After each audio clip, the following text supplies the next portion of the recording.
Ինչով էր պայմանավորված այդ ոգևորությունը, հատկապես հիմնական խաղացողների, այնինչ հայտարարեցին Բաքուն եւ Երևանը բանակցությունների ավարտի մասին եւ բոլոր կետերի համաձայնեցնելու, չէ՞։ Դրան հետևեց դեռ մինչև այսօր էլ Հռոմի Պապն է ոգևորվել այդ ուղղությամբ։ Ես հույս եմ հայտնել, որ Հայաստանի ղեկավարությունը գիտակցում էր, որ Ադրբեջանը չի ստորագրելու եւ սա դիվանագիտական խաղ էր հայկական կողմից, ոչ թե իրոք Հայաստանը պատրաստ էր ուղղակի համաձայնել։ Այո։ Երևի մտածելով որ չեն բանանի։ Այո, որպեսզի ոչ կոնստրուկտիվ երևա Ադրբեջանը, որովհետև այսօր մենք Տրամպի խնդիր ունենք, Տրամպը այդքան խորացած չի կոնֆլիկտների մեջ ով է մեղավոր, տեսնում եք նա այսպես դիլերի գործարքների ցանկանում ուղակի գնալ, ցույց տալ, որ մենք համաձայն ենք նույնիսկ այն կետին, որը հաջորդը դեմ է, որին որը քրիտիկական է մեզ համար, բայց Ադրբեջանը համաձայն չի եւ ի ապացույց դրա այսօր ԱԳՆ փոխնախարարը, որ ասաց մենք պետք է խոսենք դիտորդների ներկայությունը փոխելու մասին, ոչ թե նրանց հանելու, սա ցույց է տալիս, որ այս նպատակը կար եւ փաստորեն ստացվեց եւ այս ողջույնները կարծես դրանք էլ են զսպող գործոն հանդիսանում, որ ահա այո մենք տեսնում ենք խաղաղություն, չնայած Ադրբեջանը ընդհատացնում է, որ մենք խախտում ենք հրադադարը, բայց աշխարհում որևէ երկիր դա չի մեկնաբանել, բացի Ռուսաստանից։ Ռուսաստանը երկու կողմերին կոչ արեց չգնալ լարվածության, շատ տարօրինակ բան է, այսինքն իրենք ունեն, չէ՞, Բամն Ասականյան։ Այնպիսի կոչ էր, որը չէր հասկացվում, ում է կոչանում։ Բայց իրենք բոլոր հետախուզական տվյալները ունեն, չէ՞, գիտեն, արդյոք կրակ եղել է թե ոչ։ Մենք գիտենք, որ չի եղել հայկական կողմից։ Այդ ինչ արտահայտություն։ Տրամաբանություններ չկա, որ հայկական կողմը կրակի այն պահին, երբ համաձայնություն է ձեռք բերվում։ Այսինքն այս երկուսը, նույնիսկ արդեն Թուրքիային դնենք մի կողմ, ասում են, որ կոնֆլիկտային վիճակ է, ի տարբերություն եվրոդիտորդների, որ ասում են որևէ կոնֆլիկտային վիճակ չկա։ Տարասով ասում էր կգան Մոսկվա երկուսն էլ, Հայաստանի եւ Ադրբեջանի ղեկավարները եւ մի տեսակ վստահ էր ասում, չգիտեմ ինչ կարան։ Գիտեք, կարծում եմ դա ինչ է տվանք է, որ Ես ուզում եմ մի քիչ ուրիշ տեսանկյունից նայել։ Խաղը կարող է այդ աստիճանի լրջանալ եւ փոխել, դեֆորմացվել, հա, այնինչ եղել է միջեր։ Ես դա միանշանակ կապում եմ ռուս-ուկրաինական ռազմաճակատում իրավիճակի հետ։ Եթե Ռուսաստանը սառեցնի այնտեղ իրավիճակը իրենց երրորդու ճանապարհով, ինչը ես այդքան հավանական չեմ համարում, որովհետև խաղացողները շատանում են այնտեղ հանձինս Իրանի եւ Չինաստանի, եթե թեքվի հարավային Կովկաս, այո։ Բացի այդ, պարոն Տարասովին շեղում եմ, որ Նիկոլ Փաշինյանը վերջապես զանգահարեց Պուտինին եւ խոստացավ մայիսին այնտեղ գնալ, չնայած երկու ամիս դեռ կա։ Այսինքն Նիկոլ Փաշինյանը մտածում է գուցե իրոք ինչ որ պահի Ռուսաստանը կարողանա վերադառնալ, մենք մեր կապերը պահենք։ Եվ այսպիսի քաղ տեխնոլոգներն ասում են, որ այո, նրանք գնալու են նորից Ռուսաստան։ Մի խոսքով Ադրբեջանը կվիժեցնի պայմանագիրը։ Թե չի սրի այդ աստիճան, որովհետև այն տեղեկատվական շանտաժը, որ հիմա կիրառում են, պետք է նաև հասկանալ, բացի Հայաստանից ում է հասցեագրված այն։ Տեսեք, Ռուսաստանը եւ Ադրբեջանը նույն սցենարով են գործում, ինչպես Ռուսաստանը Ուկրաինայում է վիժեցնում, ժամանակ է, չէ՞, ցկում, նույնը անում է Ադրբեջանը, տակտիկան նման է։ Մի տարբերակ կա, որ Ադրբեջանը ստորագրի, չնայած ժամանակ ձգել այդ կորուստների գնով ամենօրյա։ Ռուսաստանը, բայց Վլադիմիր Պուտինի համար ինչ կապ ունի։ Ուկրաինան չի կորցնում։ Ինչ կապ ունի, ինչ կորուստներ ունի, դա Զելենսկու բառերն են։ Այսպես խնդիրը որն է, Ադրբեջանը ցանկանում է ժամանակ ձգել եւ մի բան կստիպի, որ նա ստորագրի, դա իրոք լուրջ ճնշումներն են իր վրա եւ դա Եվրոպան չի։ Միացյալ Նահանգների կողմից, որտեղ Եվրոպան այսօր Ադրբեջանին որպես տարանցիկ գազի երկիր է նաև համարում, ճիշտ է ասում է կոնստրուկտիվ եղի, բայց կախված է ինչ որ առումով Ադրբեջանից եկող էներգակիրներից, հատկապես հարավային մասը։ ԱՄՆ-ն այդպիսի խնդիր չունի, եթե ԱՄՆ-ն ցանկանա առանց որևէ ռազմական միջամտության դա ծիծաղելի է, զորք պետք չէ այստեղ բերել ամերիկյան, միանշանակ կսթափեցնի ալին։ Դե շատ կարևոր պաշտոնյա Թրամփի ազգային անվտանգության հարցով գլխավոր խորհրդականը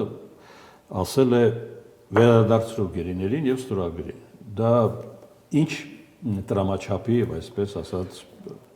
հորդոր է կամ քաղաքական քայլ։ Գիտեք խնդիրը որն է, Ռուսաստանը եւ Ալիևը այդպիսի ավտորիտար երկրները դեռ լուրջ չեն ընդունում ճակերտավոր այդ խոսքերը, որովհետեւ իրենք տեսնում են, որ Տրամփն ասում է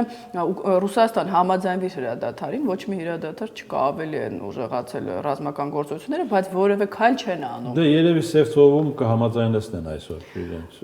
Չեմ կարծում, նույնիսկ եթե համաձայնեցնեն Ռուսաստանը խախտելու է, ասի Ուկրաինան է խախտել։ Այս այդպես եմ մտածում հրադադարը, որովհետեւ Ռուսաստանին ձեռնտու չի Սև ծովում հրադադար, նրանք ուզում են Օդեսային նաև ստիպեն, որ Օդեսայի շուրջ շրջափակում տեղի ունենա, որ Մերզնեստր մուտք ունենան։ Հաջորդը Մոլդովան է։ Ես այդպես եմ կարծում։ Դրա համար Թուրքիան այսպես ակտիվացել է, նրանք էլ չեն ուզում, որ Սև ծովում Ռուսաստանը ուժեղանա։ Բայց խնդիրը սա է, Ալիևը դեռ սպասում է, շոշափում է, տեսնի այդ բառերը հիմք ունեն, թե ուղղակի կոչ էին ազատիր, ինչպես Բայդենը ասեց։ Միանշանակ լծակներ ունի ԱՄՆ-ն, բայց կկիրառի թե ոչ, դա ոչ մեկ չգիտի այս բանը։ Մյուս կողմից էլ ասում են Վաշինգտոնին հիմա այդքան էլ չի հետաքրքրում այս տարածաշրջանը։ Ես դրանք լուրջ չեմ ընդունում այդ հայտարարությունները, ինչու որովհետև ես Տրամպով չեմ նայում Վաշինգտոնը, ԱՄՆ-ը խնդիր ունի չեզոքացնել Ռուսաստանի ազդեցության դիրքերը, Հարավային Կովկասում նաև։ Ինչու Տիկին Զախարովայի հայտարարությունը, որ մենք անհանգստացած ենք, ապակայունացնող գործոն է, որ Գերմանիայից տեխնիկա եք բերում Հայաստան, այս դա ապացուցում է, որ Ամերիկան չի զիջել Հարավային Կովկաս, եթե իրենք պայմանավորվել են, էլ ինչ եք վախենում, ով է ապակայունացնող գործոն ԱՄՆ-ը, ուրեմն իրենք հասկանում են, որ Տրամպը ավելի մեծ խաղի մեջ է ներքաշում Ռուսաստանին եւ այդտեղ այնպես չի որ զիջում է Ռուսաստանին ինչ որ մի դիրք ասում է դու մի կողմն ես Փևերը ես էլ մյուս ես չեմ կարծում Տրամպը իրեն հավասար է համարում Ռուսաստանում Եվրամիության դիտորդների հարց դեռ արկախված է Մինսկի խմբի հարցը դեռ արկախված է Այսինքն սա շղթայի այն կետերն են որին հասել են հիմա Հայաստանն ու Ադրբեջանը չնայած հայտարարել են բանակցություններն ավարտված են եւ Բաքուն հիմա սպասում է Հայաստանի հաջորդիվ քայլերին թե գնդակը Բաքվի դաշտում է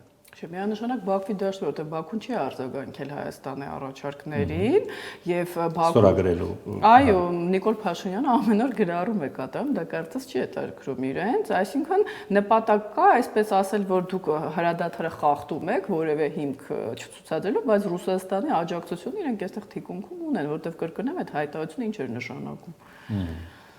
Այսօր Իրանի արտգործնախարարն է գալիս Երևան Իրանի հարցը մեզ պետք է հետաքրքրի բոլոր առումներով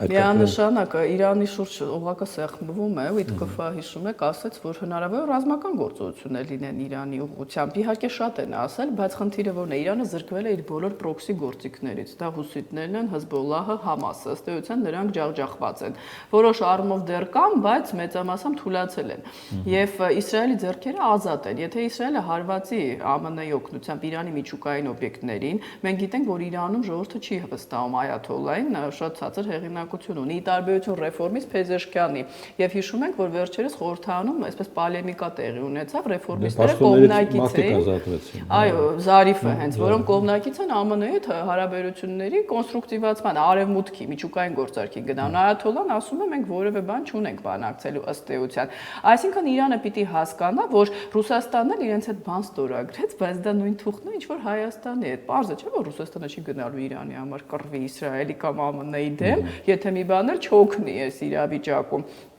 Այսինքն Իրանի վերնախավում պիտի հասկանան, որ կամ լինեն կոնստրուկտիվ փորձեն հարաբերություններ կարգավորել, դա կապիտուլյացիա չի նշանակում, կամ էլ օղակը կսեղմվի եւ իրենք միայնակ են մնալու։ Ինչպես կփայի իրեն Ադրբեջանը այդ։ Եթե Ադրբեջանը հասկանա, որ Իրանի վերնախավում հաղթում է ծայրահեղականների տեսակետը եւ բացեն Իսրայելի ձեռքերը ԱՄՆ-ում, Ռուսաստանն էլ չխառնվի, բարձր Ադրբեջանը կցանկանա իր ծառայությունները այդտեղ մատուցել։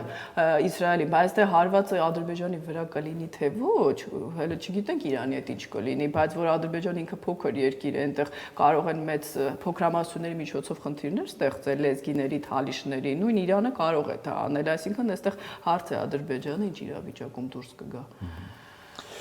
Լավ։ Շատ հեղեղուկ է վիճակը, բայց Բաքվի եւ Անկարայի հարաբերությունը դրանից չեն տուժի։ Ոչ լավ, ոչ վատ երևի իմաստով։ Տուժել է այսպես է, եթե լինեն ռեֆորմիստ ուժեր։ Եվ մի քիչ իմ հավատը գոնե չի գալիս, որ Անկարան պատանդ է Բաքվի ձեռքին, էլի իր հարաբերությունները Հայաստանի հետ կամ արևմուտքի հորդորով Հայաստանի հետ հարաբերություններ կարգավորելու համար։ Արևմուտքը Թուրքիային ճնշում է, որ Հայաստանի հարաբերությունները կարգավորեն, հատկապես սահմանի բացման հետ կապված, բայց Էրդողանի ձեռնտու չի դա, նա գցում է կներեք Ալիևի վրա, ասում է դե մենք Ալիևի հետ մտերիմ ենք։ Այսինքն եթե Թուրքիայում ներքաղաքական իրավիճակը փոխվի, կան քեմալականները, որոնք Հայաստանի հետ կոնստրուկտիվ հարաբերությունների կողմնակից են, շեշտում եմ լինելով Ադրբեջանի դաշնակից, այստեղ ոչ մեկ չի ասում, որ մեր դաշնակիցն են դառնալու, բայց չտեսնել տարբերությունները քեմալականների իշխանության եւ Էրդողանի կլինի, այստեղ շատ կարևոր է դա տեսնել եւ հատկապես տեսնում Նետանյահուի դեմ էլ լուրջ ներքաղաքական ցնցումներ են, սա էլ է կարևոր, այսինքն այսօր Ալիևի 2, կարելի ասել 3 հովանավորները լուրջ խնդիրներ ունեն, դրա համար նա նյարդայնանում է։ Դե Հայաստանում այս բանին գոնե կդժվարանան ասել, եթե Բաքվի լռությունը դառնա տևական լռություն, ինչ հաջորդ քայլը ինչպեսին պետք է լինի Երևանը։ Բացի այն, որ եկեք ստորագրենք, հա, դա ասեցինք մի քանի անգամ։ Դիվանագիտական առումով պետք է դա պահել, բայց մենք մեր աշխատանքը պիտի կատարենք։ Եթե մեր հույսը այն է, որ Ադրբեջանը թուղթը կստորագրի եւ խաղաղությունը կտիրի, դա այդպես չի լինելու։ Շատ թղթեր է ստորագրել Ադրբեջանը եւ դեննետ էլ, ինչպես Ռուսաստանը։ Մենք պիտի ինքնաբավ լինենք ռազմական առումով, դրոնների եւ այլն, ինչպես անում է Ուկրաինան, 60%-ը ինքն է արտադրում զենքերի։ Տնենանք տնտեսություն, որտեղ տնտեսությունն է պատերազմի ժամանակ կարևոր գործուն եւ ներքին է սև սպիտակը վերջացնենք, որովհետեւ պարակված հասարակությունը չի կարող պայքարել։ Դա ավելի բարդ կլինի, քան Բաքվի հետ պայմանագիր ստորագրելը։ Ես էլ եմ վստահ եւ դրա համար շատ ուժեր այստեղ պարակտում են դրսից մտցնում երկրի ներսում։ Բայց կներեք անդադ ասել, որ 5-րդ շարասյուն եւ ոչինչ չանել, ուրեմն իշխանությունն էլ է տանում այս ամեն ինչը կործանման։ Պետք է ավարտել այդ 5-րդ շարասյան թեմաները, եթե իրենք իրոք 5-րդ շարասյուն են, կամ էլ ներողություն խնդրեք այդ մարդկանցից եւ ավարտեք։